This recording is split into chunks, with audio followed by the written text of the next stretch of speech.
Andy, tell us a bit about yourself and your experience before you came and joined Axon. Yeah, I'm a performance analyst. Started off close to 20 years ago over in Cardiff, where I was working with the senior side and the academy. Luckily got to work with a couple of age grade teams for Wales. Did a couple of Junior World Cups, which was all pretty awesome experiences. And then got the opportunity to come and work over in Super Rugby for the Highlanders. And through the success we had when I first arrived, our head coach got the Japan coaching role for the rugby team, and went over there and did the last 8 years Super Rugby and international with Japan. So awesome exposure, and managed to go to two Senior World Cups. The first one being Japan 2019, where we made the quarterfinals, first Asian team to do that. So pretty awesome experience to be in their home country and get to that stage. So very fortunate. So you must have seen a bit of change in your time. Take us back to when you first started as a performance analyst up until when you finished at the World Cup. What's the change? What's the difference you've seen over the years? Yeah, I think the amount of hours that go in doesn't seem to change, but the expectations and amount of data that you get are just continually rising. So, 20 years ago we didn't have access to the same amount of different data sources that we do now. So we were okay to handle this in just Excel files and put them together just by ourselves. No big data warehouses to work off. It was all just Excel files. But as it's progressed and more data became available, sort of got to a stage where the knowledge of a traditional performance analyst was sort of being maxed out and didn't have that data warehouse knowledge. Which sort of changed the game when you get to use the likes of things like Power BI and all that sort of information, where you can just a few clicks and seasons of data are available to you.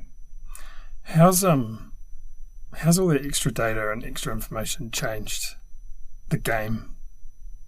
Changed how teams, I guess coaches and performance analysts, how's it changed from your experience? Like, how's that difference? What do teams become now with all this ability to get data? I think it's just given the coach and team more knowledge on your next opposition, because you can look at multiple matches of trends. You can really highlight where their strengths are, where their weaknesses are, and fine-tune your game plan for your next opponent. And having this data readily available, you can look at your own performances through the season, not just wait until the end of season review where it's all in retrospect and it's sort of too late. You've got those instant feedback to make change when you need to. Can you think of any examples of where it made a difference, or where, I guess, it either surprised you or delighted you in having access to that sort of information? The gold for me is working with coaches that really use data to support their philosophies. So when you get to work with a coach that knows areas of the game that they want to look into in real great detail, being able to manipulate the data to support that coach philosophy and really extract the information that is beneficial to the performance of the team, that's when you get a real good coaching group, and the departments are all working together really well, and that's where data can become very powerful. So your experience is mostly obviously in the performance from a game perspective. I know with Axon you've been working quite a bit with the S&Cs of the world and working a lot more in the S&C space with data. What, I guess from your experience both in teams and working with the S&Cs and working with that side of performance in a team effort, as opposed to now when you're working, supporting them with the analytics. What's how's that changed? Do you have a feel for how that's changed over your time, and sort of what's the benefit and what people are seeing now? Yeah, I think the biggest change would be trying to bring multiple departments all together. So traditionally, you'd have the analysis department who's just looking at the rugby data. Then you've got the strength and condition department who's looking at GPS data, and they're all in silos. Now with Axon, we've got the ability to bring these two data sets together, so we can start to look at real trends of physical performance and overlap that with the rugby performance. And that harmony between the two integrations is really powerful, whereas traditionally it was always separate. And I guess a bit of a gut feel for what the S&C department were doing before and what the difference is for now. And I guess it's not just the fact that they've got data, but I know they've got technology, right? So it's like, we obviously do a bit of work with Volt, so the difference in the information they can collect because of the technology, that would have changed quite a big deal over the last 20 years as well, right? Yeah, I think even for the strength and conditioning department, the amount of data they get is rapidly increasing, and they're in the same position as the analyst, where they actually don't really know how to handle all this data. Each data provider would have their own form of reporting, but it's set. It's a structure that may not suit the needs of each customer, and that's where we get the power to the customer. If they've still got the same data, but they can actually customize how they report on it. What insights do they want to find out? How is it going to affect their team and their performance? And having that ability is priceless for me. But I don't think in any environment I worked in the last 20 years did we have a system which we could do that really quickly. It's interesting, like the technology, talking about the technology, we know that the players are now wearing their GPS trackers on the back of their shirt. From a strategic and a game perspective, obviously decisions are being made on the field by the players. Decisions being made, I guess, during the first half, leading up to a halftime chat from coaches. How much is how much is data being used leading up to that halftime and making strategic decisions, but also when it comes to player replacements or switching players in and out off the field. What does technology play in data, I guess, in that part of the game? I've heard stories about, people tracking heart rates and stuff and making substitution based on load and things like that. Is that happening? Is that sort of thing that you see? I think it is happening in certain sports. Rugby union, maybe not so much. I feel it's still more the head coach that has that decision, when to bring players off. Rugby union now, from when I started, has got 2 or 3 times the amount of coaches that they did 20 years ago. So each coach has got their own specific area. So they'd be monitoring just visually these players, keep an eye on the front rowers. When do they feel they're getting to the point they need to be replaced? But as we move forward and this data is available live, then yes, it's definitely going to come into all sports where the numbers are going to flag and it's time for this player to be replaced. But yeah, it's that balance of using data to support you and get the best performances, but it's still a sport. It's still an environment where the coaches make the final decision. Whether they use that data to make the decision or not is going to be up to them, really. So given your experience and what you've seen over the last 18 years and the change from when you first started to now, what's your thoughts around where it's going? Like, what are we going to see in the next 2, 3, 5, 10 years for data and technology in sport? Yeah, I think the biggest excitement at the moment would be around AI and what that can do to support, whether it's an individual department or a whole organisation. So being able to have all these different data integrations into one place, and then an AI agent being able to read these different sources and bring them all together, and actually digging real deep into massive amount of data, millions of rows of data, and putting together information, insights that the human eye just couldn't find because there's so much data available. And that's really the space that everyone wants to tap into. But again, there's not many environments, professional sports environments that have got the knowledge or skill set in that industry to make advancements. So, something that we're doing Axon is bringing that into our platform. So it allows the end user to have this tool available to them. And I think it's going to be a real game changer. So for those that don't understand the data that's collected for a game and through the GPS and through, can you give us a sense for how much data is actually collected and how much, people in your roles, performance analysts or S&C analysts or coaches and trainers, what does that volume look like? How much data are we talking about? Yeah, each customer's different and depends on what they're looking at, but just a typical rugby report, which might have 2 to 3 seasons worth of data, multiple competitions, but you're looking at 20 million rows of data just on different metrics such as carries, tackles, all the line-out information, set piece.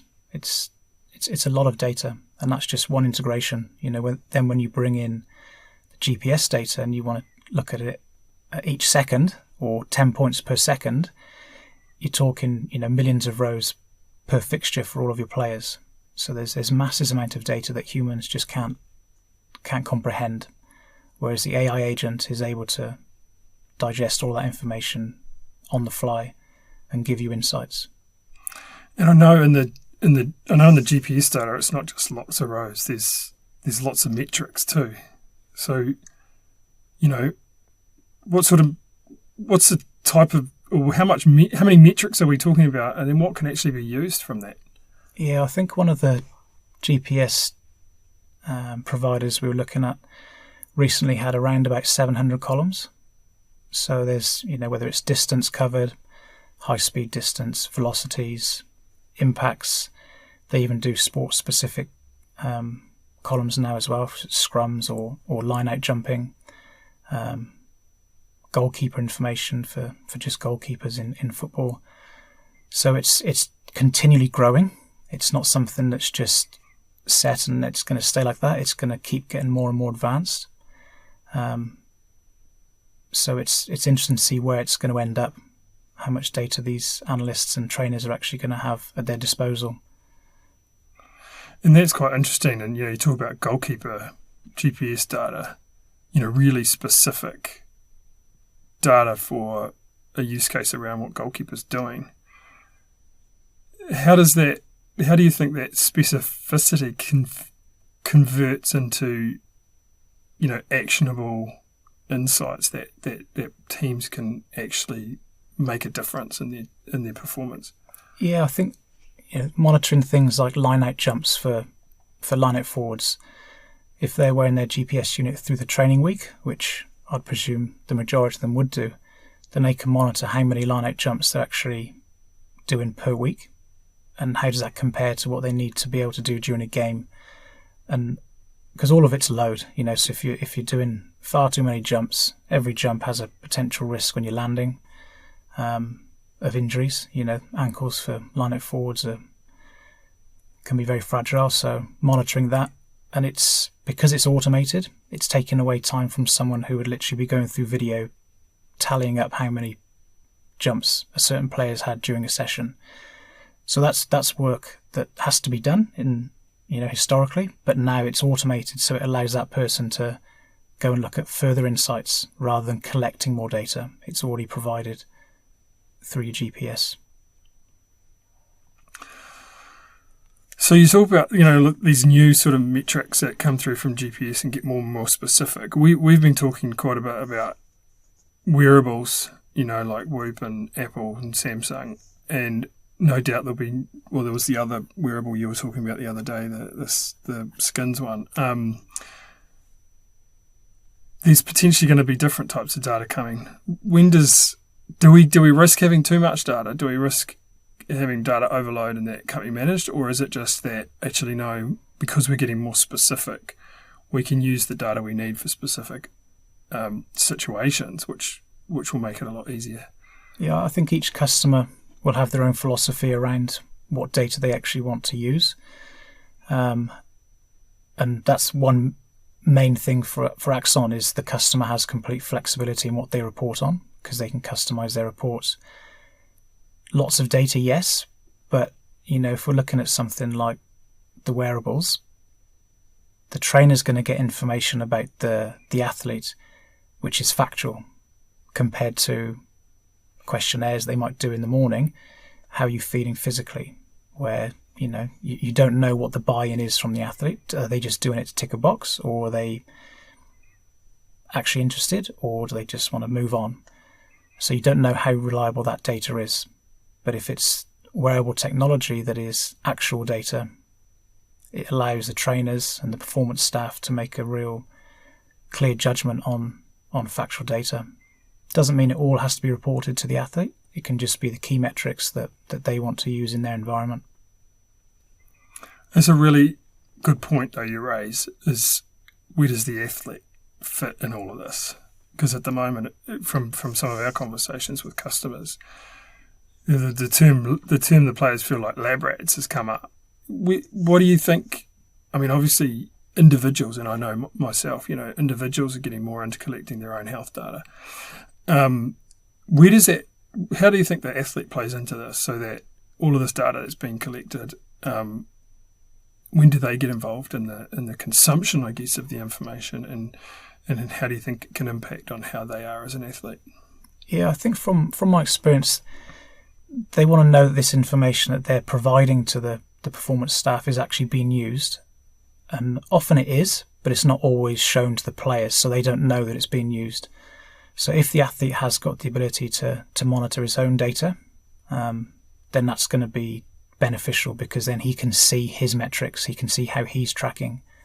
But making that available to the athlete isn't always as simple as it sounds. So again, something that we're looking at with Axon is having the platform where the player can see his trends and how he's tracking. And it gives them buy-in then, and there's a higher chance of uptake in terms of providing the information and compliance to that. And if they can see that it benefits them as an athlete, then it's going to benefit the team, because if all the athletes are improving their physical recovery, their sleep, it's going to help the team. Just going back to the coaches, are coaches getting more and more data driven now? Like, are you seeing more and more coaches getting involved in using data to make decisions and strategy decisions and things like that? Definitely more now than when I first started. Even to the point where coaches I've worked with won't look at video until they've looked at the data first. So rather than go to the video and presume that something you see is a trend, you actually find the trends, strengths or weaknesses in the data, and then you go and find video footage to support that, and that's what you can use in your opposition preview to your team, or if you're improving your own performances, a review on your own video. But definitely seeing that they're using the data first and foremost. Not that I want coaches to be data people, and that's why visually it needs to be really easy to use and understand, and they can get the information they need. Because if it's too much data, you'll lose that relationship with the coach, and they won't then want to use you to help with their strategies. So for an analyst, after a game's finished and there's obviously you've prepared for the game's happened, and now you're running and you're going to review a game. What does it look like for an analyst? Straight after the game, the next day, what's the workflow? How does an analyst go about, sort of analysing the performance of that game and then starting to prepare for a next one? And I guess, what does it look like without Axon, and what does it look like with Axon? Is it a major difference, and it is a huge, what's your thoughts there? Yes, so pre-Axon, first things first, you start coding your own data, which is private to your team and your environment. So what the coaches want to know from that performance that maybe third-party providers don't do for you. So that would be, you're up late, if the kickoff was at 7:30. You might not even finish the fixture till 9:30 and get back to the office and start your coding then, and it's a late night to get all of your data punched in, and then you're waiting for the third party data to land the following morning. So you'd wake up and you'd have to download that file, and then you'd put that together with your own data. You put your report together, whether that's in Excel or numbers, depending what you're using, and then you put it into a visual format to then send on to the coaches. With Axon, all of the third-party data is taken care of, so when the file becomes available, it's automatically pushed into our platform and Power BI refreshes. So if a coach wakes up the morning after the game, he can check his Power BI report and all the data's there from the match report. In terms of your own coding, you still do that the night of the game, and you can drop that into a location so that when the third-party data lands, they talk to each other and it's already visualized in the report without any manual handling. So in terms of that taking out the chance of making error is much more limited. It's all automated now. You're not copy and pasting or anything. It's all done. You just drop your file into a location and away you go. I could never have thought that was possible 15, 20 years ago. It was a lot of manual handling, and then you send it to the coaches, and then you realise there's a mistake. So you've got to redo it all, send it again. Whereas now all of that again, any updates in the data just flow through on the next refresh and the report's up to date. And how important is timeliness of information? If you've sent it off and then you've got a mistake and you've brought it back and you had to redo a whole lot of stuff, what's the ongoing effect of that with not having the speed of information to the coaches? Yeah, I think everyone in professional sport is time poor. There's no real days off, so you've always got to be on the money. Everything's got to be delivered quickly. The coaches won't start their work until they see the reports, so you're under pressure to get it done ready for them.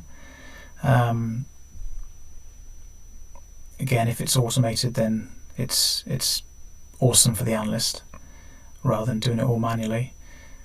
Same during the week when you're putting together reports, because everything can be automated and you can put together your trend reports on your next opposition really quickly. It allows you to spend more time looking for that video-based evidence to support the data, rather than just spending all your time collecting and putting that data together.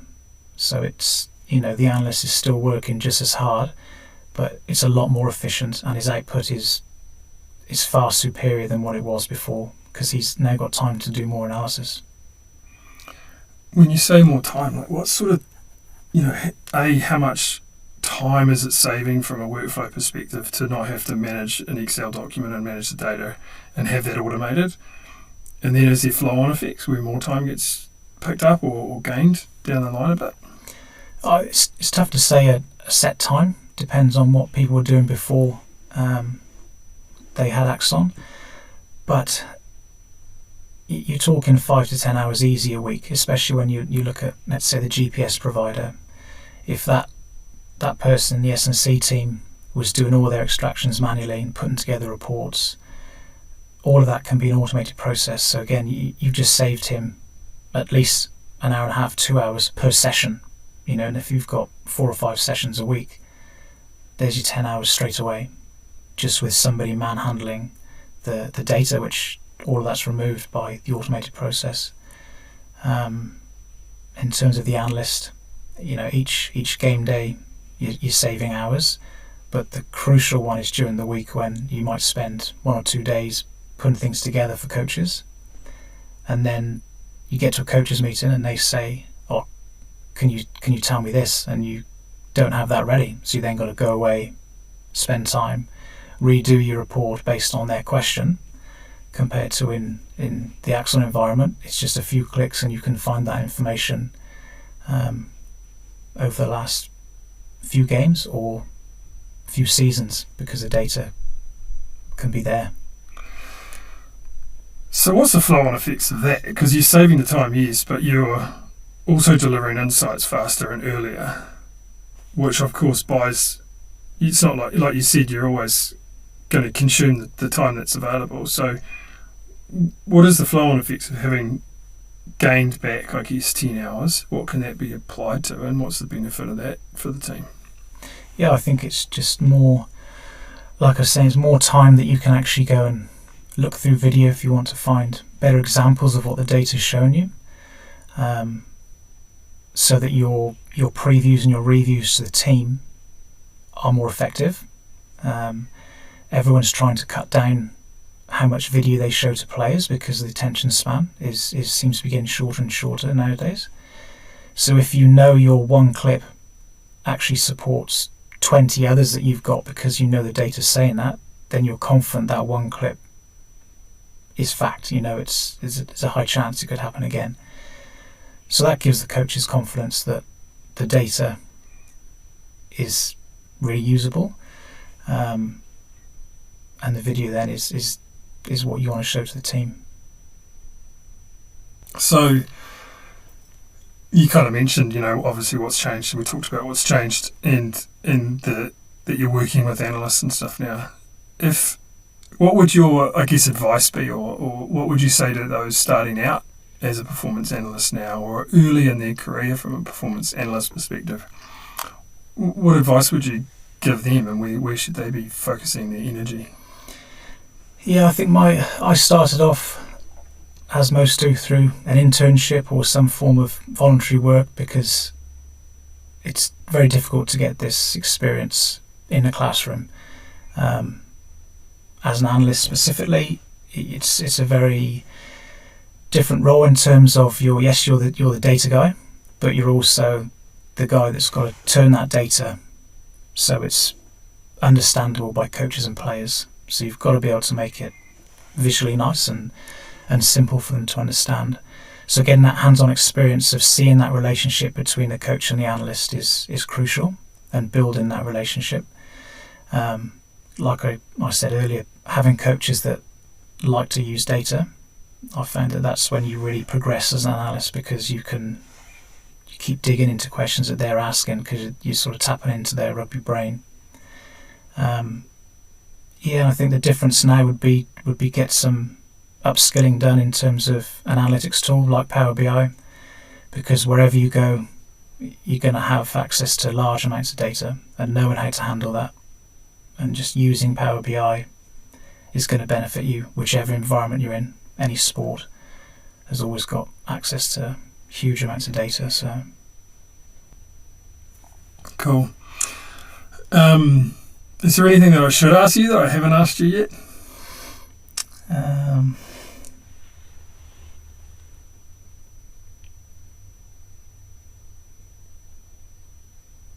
No, okay, I'm going blank. Am I excited about where Axon's going? Yes. Yeah. I think for me, the biggest excitement around Axon is I had my 18 years as an analyst, in the coalface, working with teams, and you sort of head down, bum up, and on the treadmill, as previous coaches use the term. When you're in season, you're just getting through the fixtures. Having the Axon platform can help that, because you're just able to, a few clicks, and you've got the insights you need, rather than spending so much time putting together all the data to find the answers. So that just frees up time to do even more analysis, whether it's then, you can move away from the data side and you can then support it with video. It gives you more time on the video to show to the players. And just having that ability, I didn't have that until probably the back end of my career. So for me, seeing analysts now using our platform and how excited they get when they see what information they've got available at a few clicks is pretty awesome. I really enjoy working with all different sports, whether it's analysts or whether it's trainers, or even coaches now reaching out to us because they can see the benefits of these reports. They're really intuitive, and we try and make it so whether it's a coach or even a player, they can work out how to use it and find out information that they want to know. So that's, very fortunate to transition from a team environment but still get to work in a space that's pretty exciting.